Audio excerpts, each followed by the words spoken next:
Well, hey, good Thursday morning. How's everyone doing today? It is good to see you all. Ricky, punching straight into the comments over on YouTube, says, please know not all academics are bad. I don't think they are. Kyle and I just kind of taken the piss yesterday, which is what we do on Wednesdays. We come in, punching down, swinging low, playing dirty, fitting all the square pegs into the round holes. We're the same factory, but we're making different stuff because that's how we roll. So I want to apologize in advance for any potential technical difficulties I experienced today on account of the the tech genius that I am. Remember at the end of last night's stream when I was bitching about the technical staff here at the studio? The technical staff forgot to put the studio light batteries back in their chargers and the camera battery back on its charger, which means they basically sat on all night and were dead as Dillinger this morning. So, yeah, I immediately connected them up to chargers, but I'm on the internal battery on my camera, which does last a good bit even at 4K, but it's gonna die in like an hour and change. Greetings, Bo. I thought you were going to be out today, but it's good to see you just the same. Chris, hello. Adam, hello. And all the ships at sea, I bid you greetings.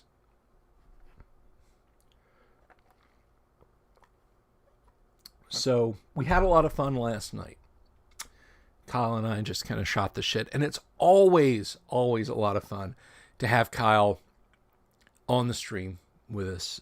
He's, if I could have him at this time, this is like 2:00 in the morning for him. So he can't be here.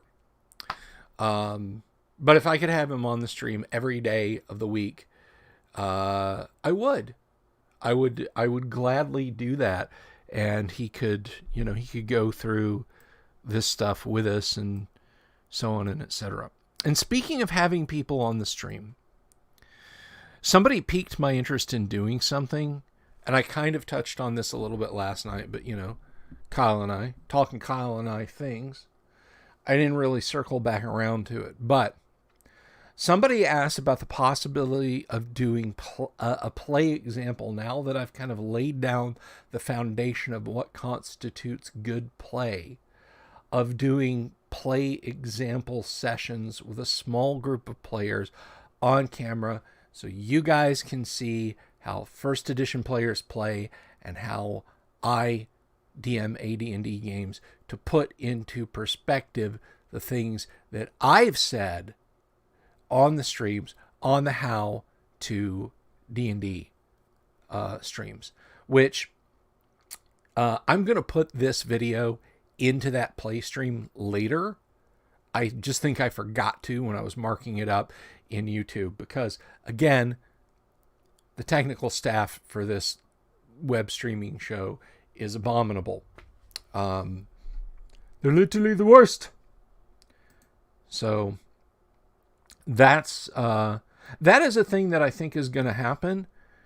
Now, something else that people have asked in the past, and I think it's relevant to bring up considering what happened yesterday morning, is they say, is your show on Twitch? Will you put your show on Twitch?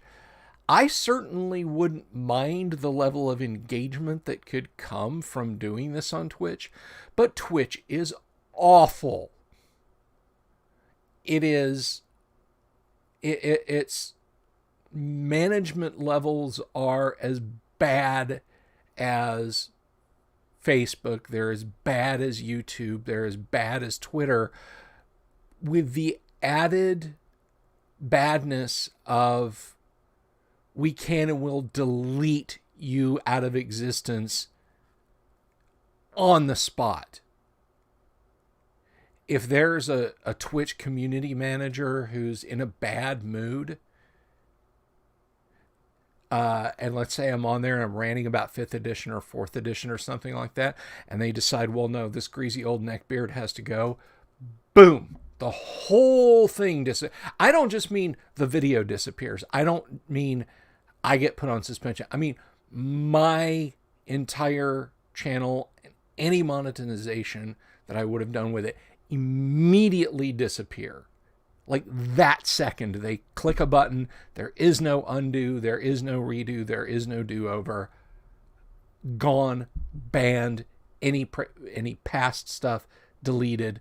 So no, I will never, ever be doing this show on Twitch. And since Twitch is not archival video like YouTube is, where I can just upload something, at least I don't think it is. And if it is, don't tell me and then say, no, yeah, you should totally upload your videos to Twitch, because I'm not gonna. I couldn't pre-record the videos and upload them. And Twitch's control standards are so completely fucked in the noggin that I could be sitting here working, trying to pull stuff up, and start humming a song. I could be sitting here bringing up PDFs for you guys, or typing an answer to someone in chat, and start, Sweet Home Alabama, bum, bum, bum, bum, da, da, da, da, da. And Twitch's contextless mods would take that to be that I was playing copyrighted music and just nuke everything. Just mid-stride. Just whomp, you're gone. If you're big enough, they'll just mute your audio. So, I'm sorry, I'm never going to use Twitch. Ever, ever, ever, ever, ever, ever. Am I ever going to use Twitch for any of the Delver's Dungeon crazy gibberish live stream?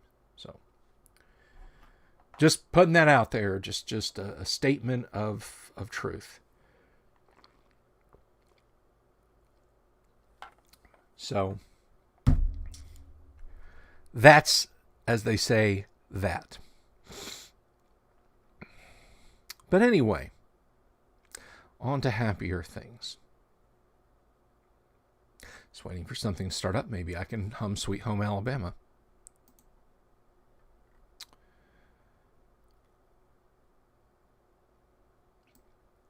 But anyway, thank you, Gregor. I saw your link on Discord. I appreciate that.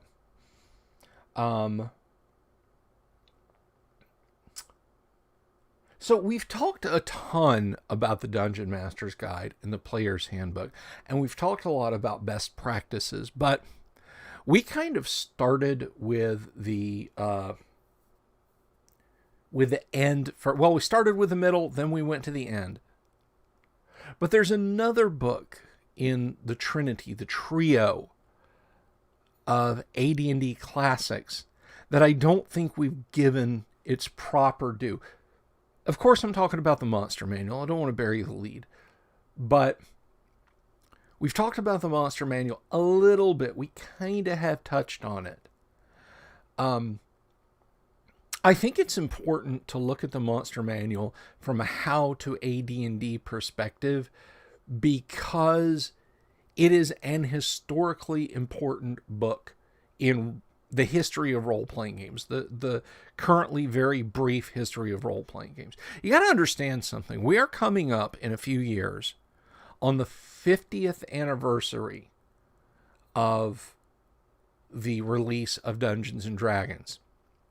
Now, 50 years seems like a long time, and it even is to me. It even is to me.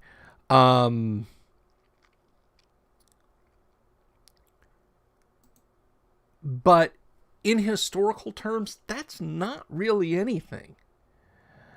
Fiendful, get out of here. Anyway, no, stay in here.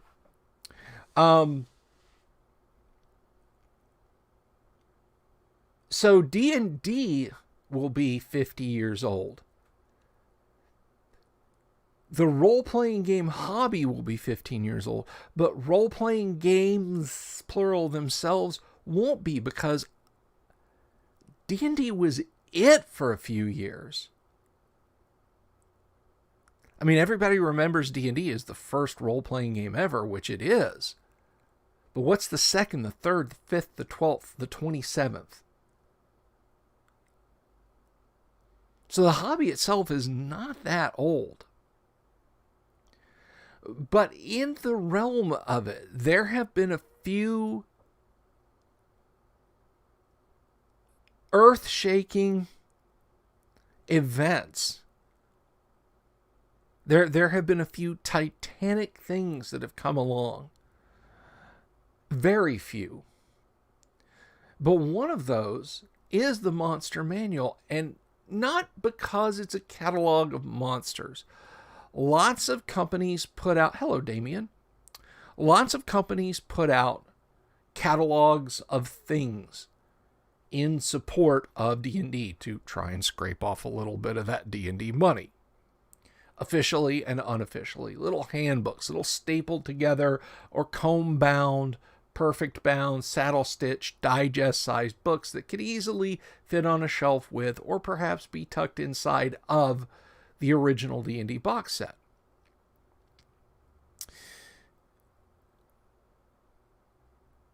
And most of those, rather like OD&D itself, over the decades, has suffered from fall apart.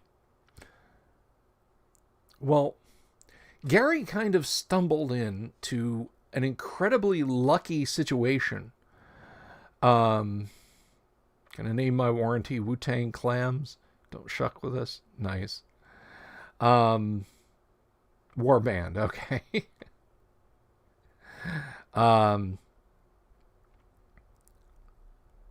But the situation Gary found himself in when he was going to release a new version of D&D, two sons of an executive at Random House were avid Dungeons and Dragons players, and Gary had started hinting about AD&D, and they went to their mom and said, please, please, please look into this and print AD&D hardbacks for this TSR company.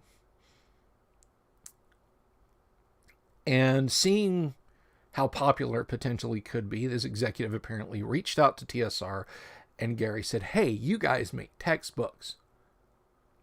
I want a textbook quality game book. And what we got was this. Now, I would put this up on the PDF reader down there, but there's not a scan of this particular monster manual. This, dear friends, is a true first print monster manual. They're kind of rare because, as durable as the monster manual is, these came out in 1977 and were snapped up by gamers, and print corrections were put in, more art was put in, and so on and etc. very quickly. So this first print run here is fairly rare, because I would dare say the ones that were bought up by gamers were used and loved, and even as durable as D&D books are. I mean, look at this. This looks brand new. Probably because it wasn't used very much. But I mean, just to give you an idea of how quickly this got printed, at your hobby shop, you can get this, which is a sheet of errata, which I've discussed before when we've done when we've done the D&D Antiques Roadshow on the Monster Manual. But this particular true first print of the Monster Manual, and I know a lot of people, you might be looking at this and saying, that's the kind of not great cover art with, the red dragon and the unicorn and that guy, and it says Monster Manual. I've got one of those. I bought mine at Toys R Us. What you probably have is this. And they are very similar. But not. You might notice on camera that this one, the true first, is a shade shorter. And the positioning of the text on the cover is different. This has a wizard logo. This has a lizard man logo. This, as I beat it against my mic stand, has trademark register applied for on Advanced Dungeons and Dragons. They didn't even own the terms Advanced Dungeons and Dragons yet. Now, I'm not denying that you don't own two true first prints, Ricky. I'm just saying they are kind of rare. So there's no scan of this that I am aware of. Now, yes, there are scans of the first edition Advanced D&D Monster Manual. You see one down in the corner over here.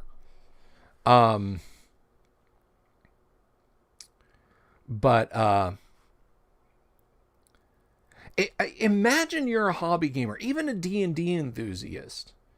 Back in 1976-77, you're eagerly awaiting this new version of Dungeons & Dragons. You go into your hobby shop, and you see a hardback book, the size of a school textbook. This didn't exist. This was a paradigm shift. This is the 3D graphics accelerator of its day, because these didn't exist. And through the years, they went through many iterations. I showed you the one, my working copy that I use and I mark up, which is still itself print revision-wise less common, even though the poor thing is filthy and marked up and has a piece of tape on the cover, and the previous owner, I'm going to not dox him, but the previous owner's name is under my hand there in calligraphy. But it's got the red fly leaves. Later versions had white fly leaves. But somebody at a con just walked up and handed me this and said, "Do you like old D&D? You ran a D&D game here. I've got these books." And this was in the stack. So thank you, person who donated this to me years ago. And so this has been my working copy. This is actually somewhere in it, and I can't remember where, has Tom Wham's autograph. He autographed it for me at GaryCon in 2018. But I'm not here to brag about what I have and what you don't have. You can get a monster manual. The important thing is what is inside, not what the cover revision is or the art is like. You can get this. This is a monster manual. This is from Wizards of the Coast. And it's almost exactly everything that's in there. There are some typographical errors because of the OCRing scans that they did. But there's no reason you can't have one. Or you can get it in PDF. I recommend getting the full physical copy. I think Kyle hit on something very important once, and he reiterated it last night. If your RPG collection is just PDFs, odds are it's a bunch of stuff you're never going to look at. Having a physical book is better. Always own physical copies of your book. So that was a paradigm shift. That was a change in how everyone made role-playing games. Now everybody releases books that size in hardback. Granted, some companies have gone back to softback, and some companies stayed with softback the whole way along to make their stuff less cheap, to make their stuff less expensive, cheaper to produce. FASA, as far as I'm aware of, never produced a hardback book until they did a hardback Rules of Warfare in the 90s, in the late 90s, early 2000s. But nothing since. Even their massive house books with, 100,000 plus word tomes on the great houses of the inner sphere and what they made and what their history was, and chock full of beautiful color art and everything, were softback. So TSR changed the nature of our hobby when Gary made the decision to create softback AD&D books. And it was a wonderful thing. But this was the first one released. And so the question then is it a rule book or is it a monster catalog? Because if it's just a monster catalog, we just kind of go through it and pick out the monsters we need and go from there, right? Right? will know this is a rule book. And we're going to look at some of the rules inside of the rule book. If you, up to this point, all of your knowledge of D&D is through the OD&D set and supplements, and maybe even the strategic review, the monster manual is changing your perspective on what D&D is. Immediately, when you crack this thing open, if you leaf to a random page, excuse me, as an OD&D player,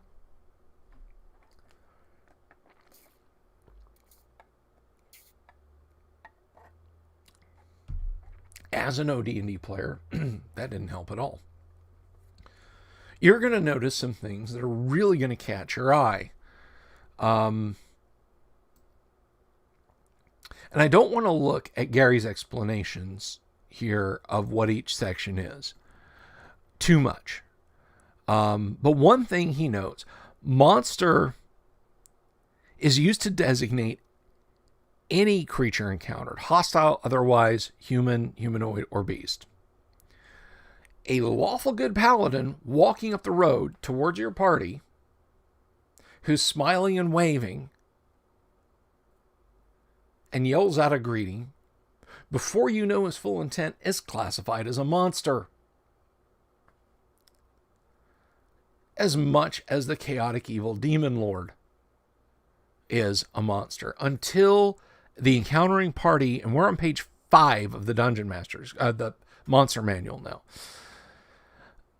Until the encountering party determines what they have come upon, it is a monster.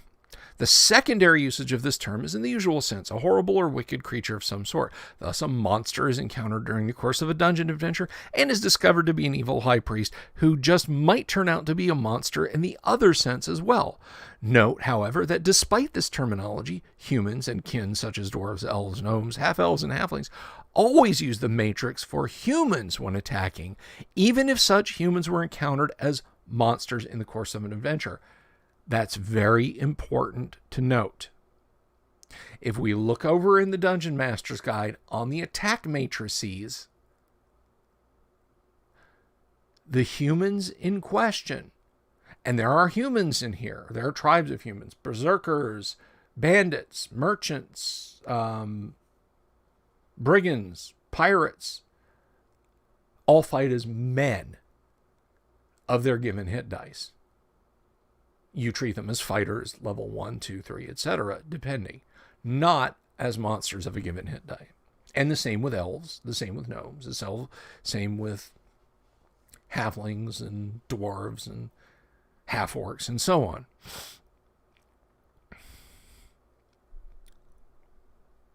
Now, of course, you got frequency, how often you run into them.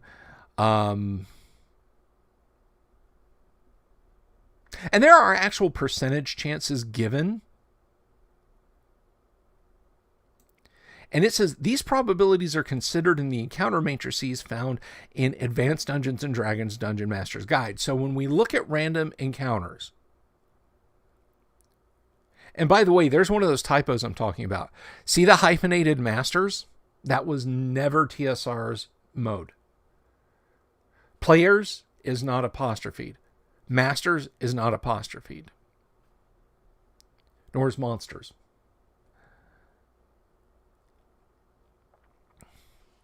But when you encounter them, the frequency of their probability of appearing is baked in to the encounter tables themselves. But here, Gary kind of indicates, and understand, the Dungeon Master's Guide, which at this point now,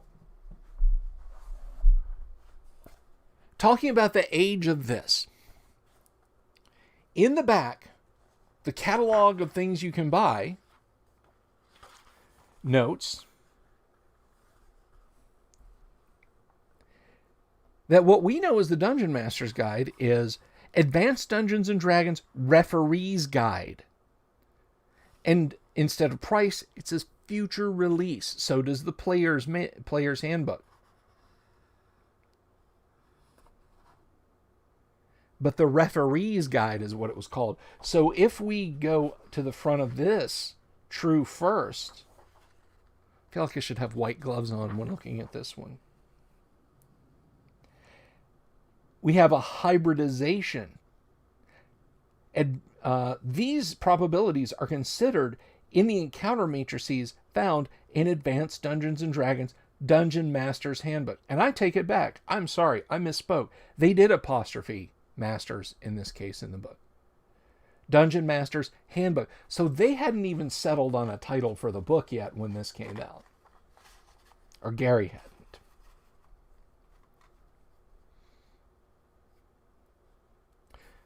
Before I dig into that, let's look at this. So with the publication of the Monster Manual, the first one, they didn't have it down yet to what they were going to call the Dungeon Master's Guide. So you're champing at the bit at this point. You're like, oh man, I can't wait to see that. Armor class, and here we're going to hit our first interesting rules. Armor class, it notes, of course, we know what armor class is. You don't need me to explain what armor class is. It's got movement types: flying, swimming, burrowing, speed, and web. Hit dice. It uses 8-sided hit dice. Well, now, even if you've got supplement 1, Greyhawk, you're like, whoa, 8-sided hit dice. I didn't sign up for that. Let's keep going. And then we've got percentage in layer, or percent liar, as the creators of Arduin Grimoire had it. Treasure type. So in OD&D, treasure, I think, stopped at... somebody's going to have to check this for me, but I think it stopped about halfway through, like at M. But we have a new treasure type table to explore in this book. Number of attacks. Monsters can hit you multiple times now. Damage per attack. Special attacks. Special defense. Magic resistance. There are some monsters, demons and devils, extraplanar things, etc., who, before they have to make a saving throw, get a saving throw. How OP is that? Intelligence. Now we're assigning stats to monsters. Intelligence. Not intelligent or not rateable. Animal. Semi-intelligent. Low intelligence. Average human intelligence. Very intelligent. Highly intelligent. Exceptionally intelligent. Genius. Super genius. Or godlike intelligence. Alignment. Now, we've spent a lot of electrons on this show talking about alignment. I'm not going to reiterate that. But again, let us put ourselves in the mind of a 1974 or a 1977 era gamer. Alignment. Let's say you don't have the strategic review. Your D&D is just the OD&D books. Even prior to other books, you've just stuck with the 3 alignment. Well, here, Gary's talking about alignment. So you're like, oh, okay, I'm going to see, law, chaos, and neutrality. Size. Size is important here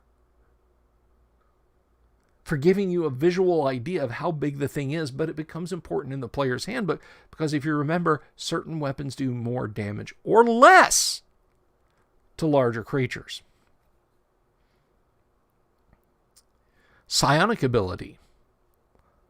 Well, now you're just getting weird. Psionics. Monsters can have psionics. So let's just dig right in and let's talk about rules.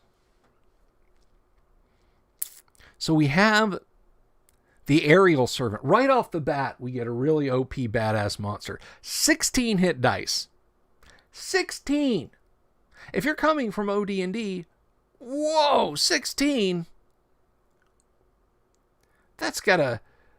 That advanced on the cover. That they weren't fucking around. 16 hit dice. That's standing tall in the shadow right there. Or saddle, rather. Blah. Me English good.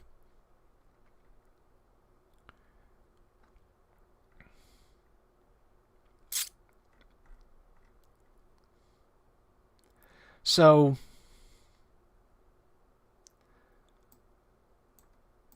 but you're looking along. Damage protect 3 to 18 plus 1 to 4 for the Ankh Egg. I'm going over to the Ankh Egg now. Squirt acid. So here we're introduced to concepts, to new rule concepts.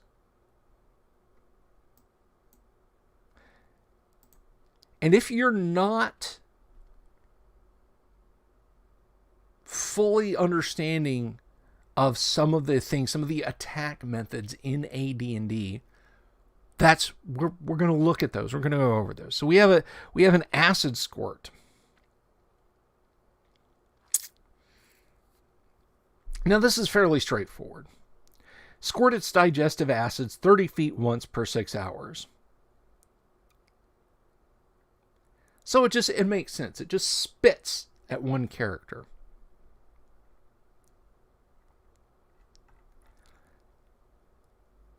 And it does 8 to 32 hit points of damage.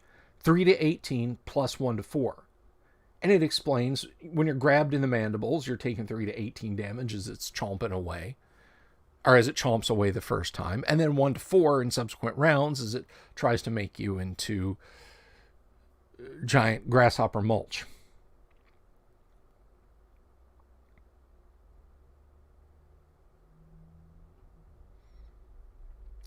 But let's look a little bit. And there's something I want you to take in, rules-wise. Just glance at this if you play along. Look at all the armor classes of the monsters. Do you know what you won't find in any of the creatures in here? Or in Fiend Folio, for that matter? You will find nothing that has armor class 10. At this point in time in the AD&D rules, armor class 10 didn't exist. Now, let's step beyond just the historical curiosity of that and talk about that in the realm of your game. You, the DM, may find it more to your liking that certain monsters that by description are unprotected or have unprotected areas, but are listed overall or in those areas as being armor class 9. Remember, that was unprotected. But in AD&D, when we get into the player's handbook and Dungeon Master's Guide, you note that armor class 9 is a little bit of protection. You individually, personally, you might want to change that to armor class 10. Make a footnote in your working copy, just something like that. Maybe have a series, a list of, let's see here. Let's find something that's AC 10. It's a little difficult. Or AC 9, rather. Barracuda. No. See that? Oh, there goes the studio light. That would have gotten me booted off of Twitch. Just that little bit I just did would have got me thrown off of Twitch. The Beholder, the dreaded Beholder, the Tom Wham Beholder, who just looks happy to be here. I'm just glad to be here. The Blink Dog, love the Blink Dog. The Brownie, brownies. Okay, here, perfect. Brain Mole, armor class 9. The Brain Mole looks like a star-nosed mole. It's that big. And it's a little psionic sensing creature that comes along and attacks characters psionically.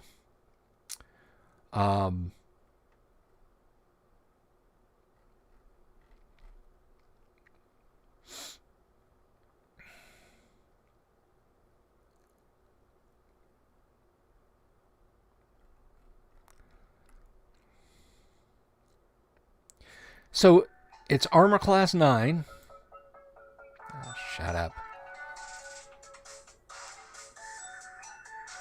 Sorry. Phone's ringing over there. I don't know if you guys can hear that. Don't these people know that I have stuff to do?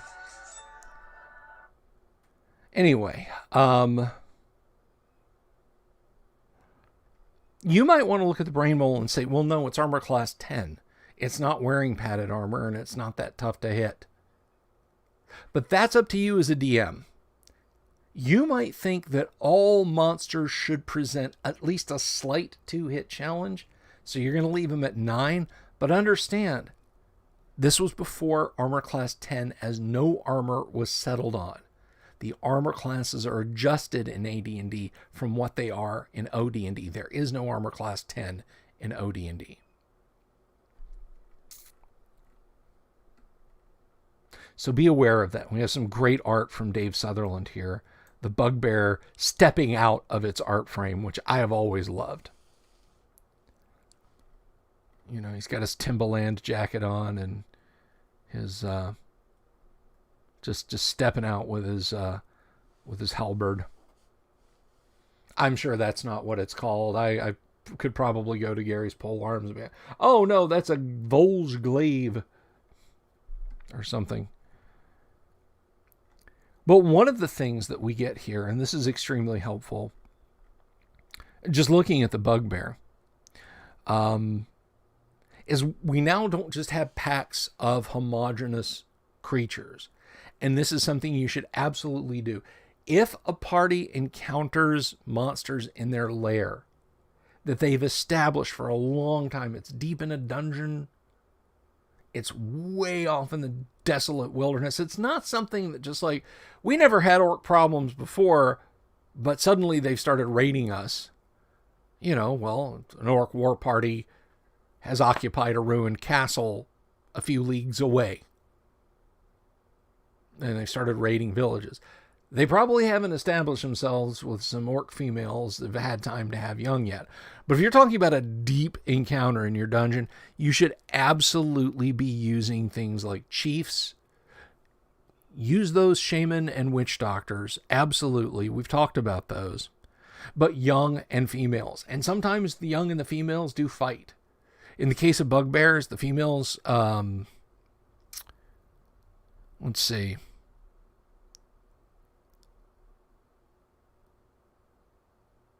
Well, it points out here, neither of these latter types of bugbears will fight unless in a life or death situation. The females fight as hobgoblins and the young fight as kobold. Even the young are putting the boot in. So just FYI. Maybe if your characters want to play moral relativism, we don't want to kill the young and the females. The young and the females are absolutely trying to kill you. They have no such qualms.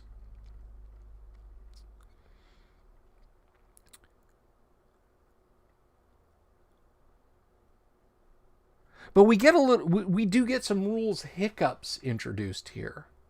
And these are things that were literally, like, they should have been fixed in later print revisions of the Monster Manual. Which, adding text to stuff can cause you to have to adjust print plates. I get it. But the errata sheet that I showed you, that got incorporated in here. The things on that sheet that it says it fixes, you'll find fixed in later prints. So I wish they'd fix things like the carrion crawler. If you hit, you're paralyzed. Well, for how long? Some evil dungeon masters are like, forever! You're paralyzed forever! Ha ha ha! But it is listed as... someone asked, and it's 3 to 24 rounds. 3 to 24 rounds, you are paralyzed. Or was it turns? Or is that ghoul? I think ghoul is 3 to 24 turns. Possibly the carrion crawler. One of those two creatures is actually in the Monsters and Treasure assortment, which is kind of a ready-made. We've never really talked about it because it's not an and it's not necessarily an AD&D item, but you can use it for AD&D. But the monsters and treasure assortments levels 1 through 9 is the most common one you can get, are a collection of tables that are ready-made instant wandering monster encounters, or you can populate a dungeon with them and just use what's in there. And ghouls and carrion crawlers are both listed, and they both list 3 to 24, can't remember if it's turns or rounds, that the paralysis stays. But certainly remove paralysis from either carrion crawler hit or ghoul touch will fix the problem. I should have looked that up. That's a good Q&A thing. If we have a Q&A day and somebody reminds me, I will have that information on hand as to how long that lasts. But it was somebody asked in Dragon Magazine and it got answered there. But I believe it's also in Monsters and Treasures assortment set how long that paralysis lasts.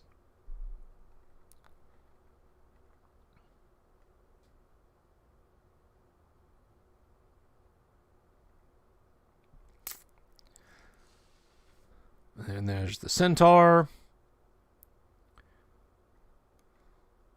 Now, I mentioned alignment earlier. So at this point, if you're scrolling through, you're like, yeah, okay, catalog of monsters are a little better laid out. You know, I'm checking out this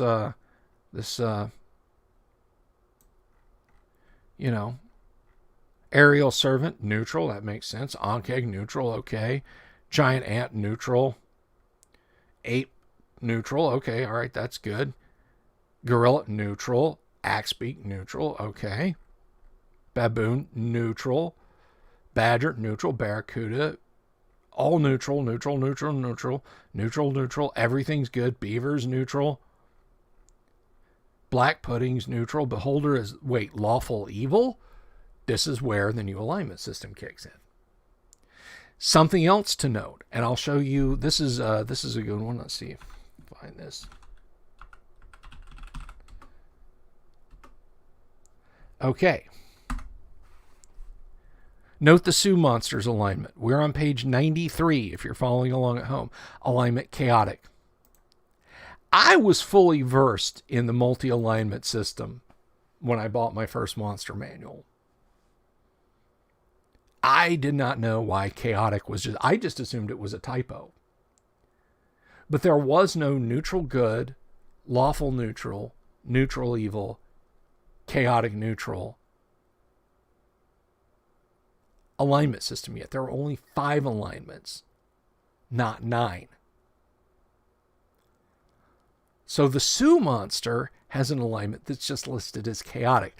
He's later corrected in, I believe it's Temple of Elemental Evil. There's a Sioux monster in a wizard's lab there that's basically just reduced to being a vicious baboon because it has its psionics taken away. It's like it's been surgically altered, or is from some ancient history before they had psionic powers.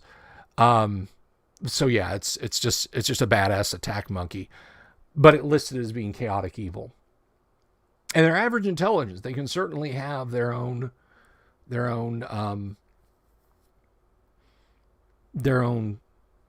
alignment and drive. Now here, conveniently on the same page, we have the Sylph. Hello, darling. Alignment neutral good. She's neutral, but she tends towards good. But it's listed as kind of a side notation. She's not neutral good. She's neutral, but good. So that's something else that you're going to have to adjust as you use this as a modern DM using a 1977 tome. You'll have to make mental adjustments. So like the Sioux monster just kind of leaves you hanging. It comes from a time when chaotic equaled evil. So you'll have to make the decision. Maybe in your campaign you think that the Sioux monster is supposed to be chaotic good. Or chaotic neutral. That's entirely up to you.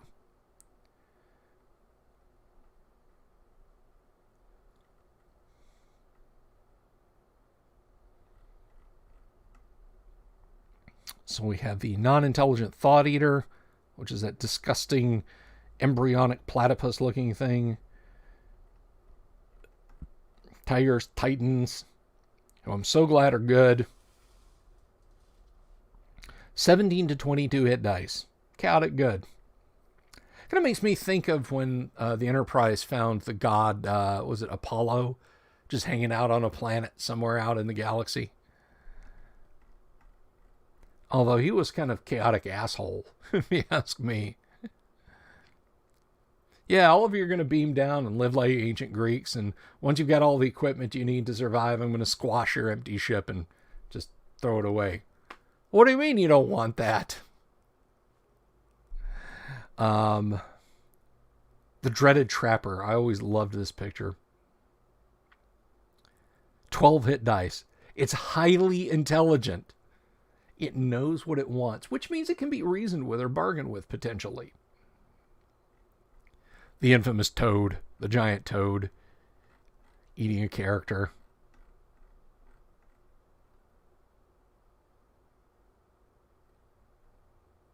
The Treant. Also chaotic good. Well, I would say that the Treants in Tolkien were probably lawful neutral. But you get a lot into specific rules for creatures and their organizations, things that you didn't get in OD&D, and this is very helpful to a dungeon master. When you have the encounters in the Dungeon Master's Guide, and you look them up in the Monster Manual, and this is why I say you need to prepare your random encounters well before the party has them. Well before they get there, long before they have the actual encounter, you need to have figured out what the encounters will be. Because look at this breakdown of Tritons. If they're encountered in their lair, there'll always be the following additional figures. That's on top of the 10 to 60. 60 males. 6 exceptional males of 4 to 6 hit dice, 3 exceptional males of 7 to 8, a magic user Triton of 7 to 10th level, a cleric of 8th to 11th, 4 clerics of 2nd to 5th, females equal to 100% of the males, young equal to 100% of the males. So if you get an in-layer encounter of Tritons, there goes my other studio light. Now you're looking at me through a nice dark lens, through a glass darkly. You're going to get all of this, and you don't want to be sitting at the table trying to figure out how to manage that encounter on the fly. You want to have this, even if it's a random encounter. You want to have this encounter figured out beforehand. So all this cool stuff can kick in. You know, your party has got some method of water breathing or whatever. The Tritons are providing it because they're friendly. You know, they're neutral. Good. You want that encounter to live and to breathe. So go through this when you see the encounter in the Dungeon Master's Guide. Check it in the Monster Manual. Especially if it's a in-layer encounter. And you should check all your random encounters to see if they're in-layer. Out of doors. In your dungeon, if you bump into 50 ghouls, you know, the party's walking down the tunnel that they've been up and down multiple times before. You don't have a secret door to the side that they've missed checking for. They've checked for secret doors, etc. And they encounter ghouls. It's a truly random encounter. But in the wilderness, traveling through a hex, always check. See if there is that chance that your party has dropped anchor in a cove that just happens to be some Tritons who, after careful consideration, and maybe their magic users or clerics have cast Detect Evil and no alignment, have decided, hey, we could talk to these guys. There's not many of them. They can't really take us down because we're, you know, hundreds. Let's see what they're up to, why they're on this island. And then the party wants to go down and parlay with them and visit them in their town. You can do all of this. And the monster manual is great like that because it provides the fluff text of the encounters that you may not want to have to do the heavy lifting on. I mean, look at the Sahagin, however you pronounce it.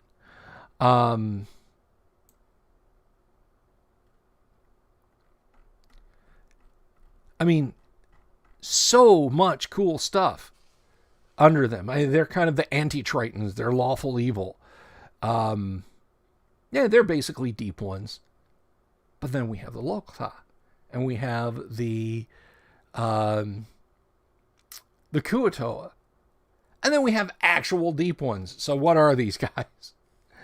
But I mean, Steve Marsh did such a great job fleshing these guys out that when you encounter them in, you know, when a party has an encounter with them, and these aren't just sea monsters that have these cool encounters, there's stuff on the land too. You should absolutely positively use what's in the book to really build up an encounter, because it'll make a simple random encounter become a truly memorable part. You may want to stick a pin in your map. This is Triton Island. A friendly city of Tritons is located just off the shore of this island. Sahuagin. Thank you, Rob. Sahuagin. Somebody linked Steve Marsh's daughter explaining the pronunciation of various monsters that he had invented. The giant slug. Always a fun one. The Slithering Tracker, which is straight out of a Star Trek episode. It seems to me. Transparent, impossible to discover, inhabits dungeons and other dark places. It does not normally attack its prey immediately. The tracker usually follows the chosen victim to the place where the victim sleeps, and only when its prey is asleep will it strike. Because of its semi-fluid body, the slithering tracker can flow through openings as small as a rat hole or a large crack under a door. Attack is by contact with the exposed flesh of its prey, and the secretions of the monster will paralyze the victim unless a saving throw versus paralyzation is made.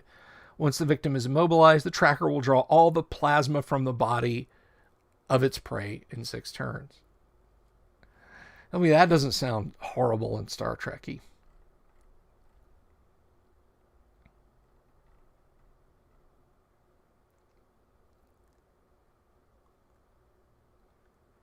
Sahuagin? Okay. I couldn't remember. Thank you, Adam. Sahuagin. Spectres. Sphinx. The naughty naked lady Sphinx there. This awesome spider illustration from Trampier that looks like a woodcut but is just pen and ink. I've always loved that one. My wife hates it because she has arachnophobia, like to beat the band. Now there's one other thing that I want to go with, and this is a Hat of Judgment moment. So we're going to look at Rob's being cheeky since that pronunciation is from the guy who can't pronounce chitin. I want to look at the treasure types for a minute after we gaze upon this gorgeous drawing by Dave Trampier. And we're going to talk about hard rules here. Gary seems to not, like, by the time the Dungeon Master's Guide rolled out, understand, people had been using this with AD&D. By the time the DMG rolled out, almost 3 years later, people had been playing with AD&D and using this book, or possibly have been playing with AD&D and the Player's Handbook and using this book before they got their hands on the Dungeon Master's Guide. And in the Dungeon Master's Guide, Gary talks about spreading around treasure and not just having it convenient where where people can get it, and you absolutely shouldn't have. And I think what he was getting feedback wise was from a lot of DMs and a lot of players saying that they had all this loot and so on and etc. And he was attempting to stem that a little bit. Now, you can talk to my players in the Monday night game. Very few of them listen to the stream, but when they pop up, they can tell you how I am about distribution of treasure. And I tend to think I'm pretty generous. It is because I use the treasure types given. Personally, I don't think Gary should have sought to retcon the treasure types and the amount of loot that you could potentially get. I think it's up to individual DMs. Use a monster manual with Holmes. I have heard people say they did that. It's a useful book for any Dungeons and Dragons.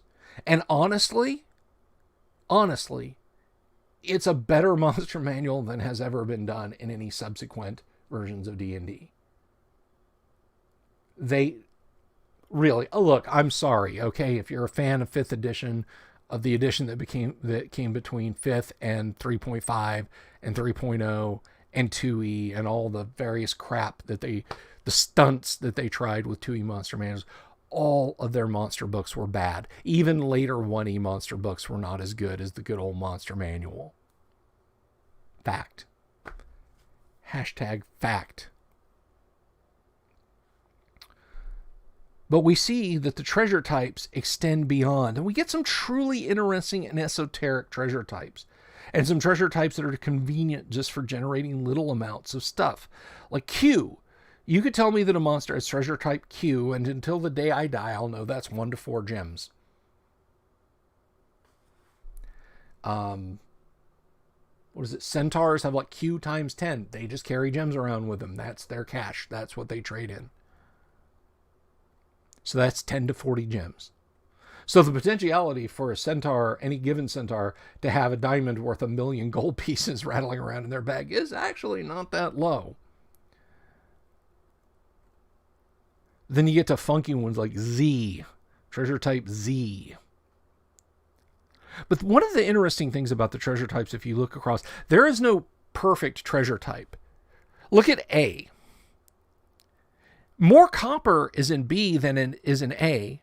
The same amount of silver, but less of a chance of getting that silver. Less electrum and less of a chance. Way less gold and far less of a chance. No platinum.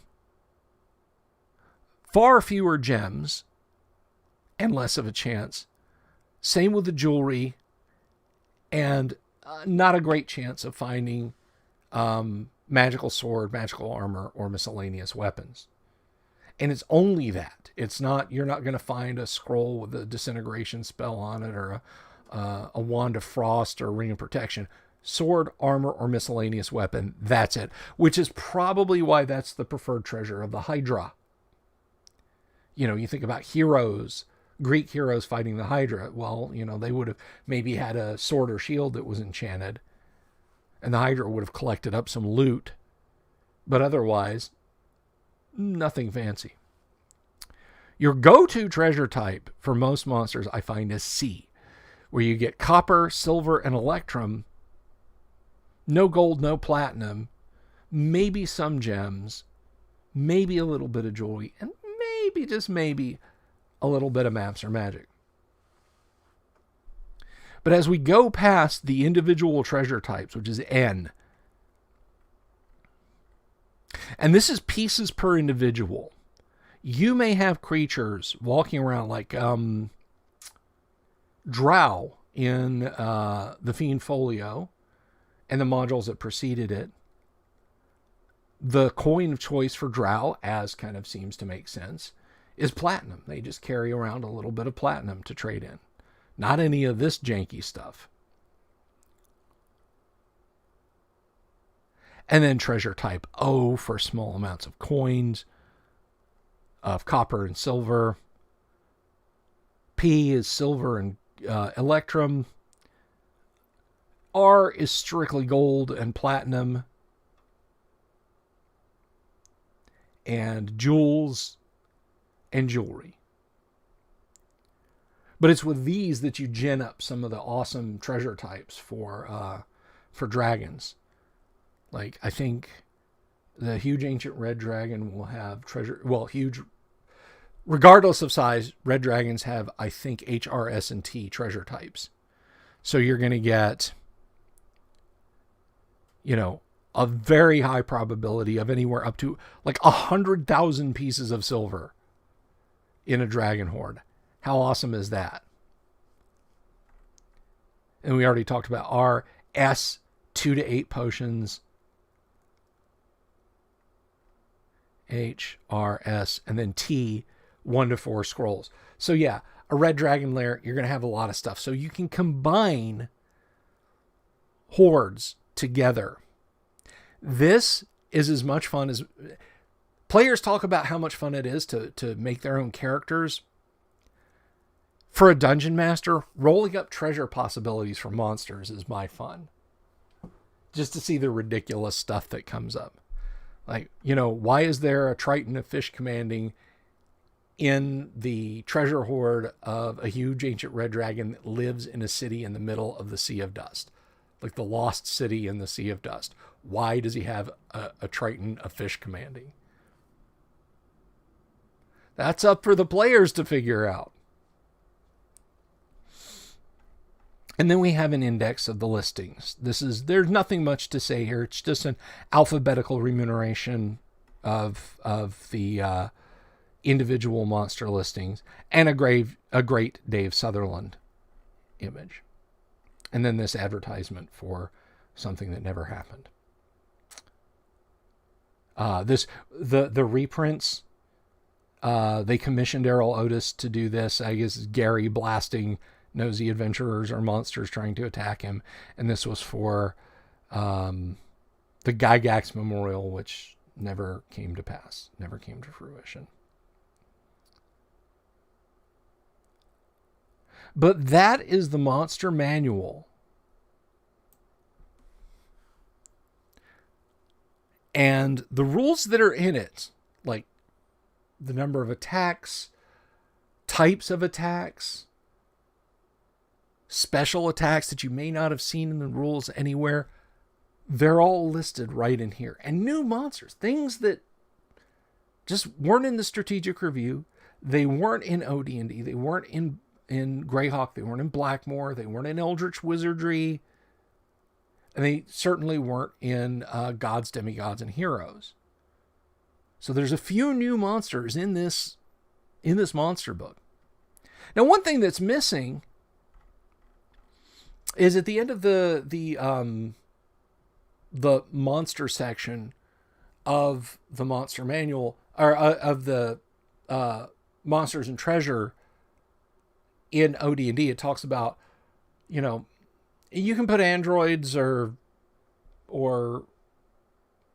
constructs or whatever you want, but we'll leave the rules up to you. No such rules are given here. But remember, we talked about Expedition to the Barrier Peaks, where there are androids, so there's no reason to not potentially include them in your random encounter tables. But like all things, these are suggestions, not hard and fast rules, so you may decide to, have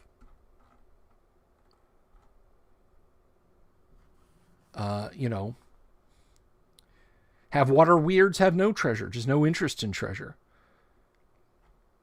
There's giant wasps, treasure type Q times 20. You may want to change things up. And that's up to you if you want to do that. But as for me, I think the treasure distribution, as laid out in the monster manual, is just fine. I think you should be intelligent about it. If there's obvious numerous potions that adventurers came in with and were slain by the monsters, and the monsters saw them chugging these things through the battle, and they've still got some left on their bodies, well, the monsters may go, these little special bottles must mean something. We're going to keep these handy. Maybe they'll make us powerful during combat. Maybe that shaman or witch doctor that's with the tribe of humanoids is able to identify items. I mean, a wand of magic missiles can be used by any. Think about that. Your party goes, oh yeah, we're all 7th level. We're going to slaughter all these kobolds. Suddenly the chieftain picks up a wand and starts yelling words, and 7 magic missiles are blasting you guys left, right, and center. Think about that. There's no such thing as a bad Otis illustration. I think you're right, Adam and Chris both. It's a great illustration. It's just the organization, What are you going to do? Anyway, so this is Thursday. Tomorrow I'll be back. Might do kind of an open mic. I answer your questions. But we'll look some more at Greyhawk Gods. Also, let me know if you have any questions or any comments or criticism. Just, you can leave them down in the comments. I haven't looked today. I haven't looked at today to see if anybody's joined us on this wild ride. Okay, we're sitting at 802 subs. Thank you, 802nd person to join up. I appreciate that. That's awesome. And for you, new folks who joined, who might be listening to this just now, just remember, 1,000 subs on YouTube, we celebrate with a convention, with a miniature convention. Not miniature, we play with miniatures, although I will have miniatures, but a virtual mini convention wherein myself and others will host tabletop role-playing games. We'll probably do it via Discord with whatever virtual tabletop our game masters would all prefer, and we'll have a fine old time. We'll have us an absolutely fine old time doing that. So until then, keep spreading the good word. Keep getting the channel out there. Tell your friends who like D&D, AD&D, old school gaming, listening to me ramble. Tell them to click that subscribe button. Click the bell icon to get notifications. If you like this video, give it a thumbs up. If you don't, give it a thumbs down. Leave a comment below. That helps the videos get spread out there if you leave comments. It really does. It pumps up that algorithm. So you guys do that and get us 1,000 subs, and I'll run that convention for you. But until then, until tomorrow, true believers, y'all have a good one. Just have an absolutely excellent day.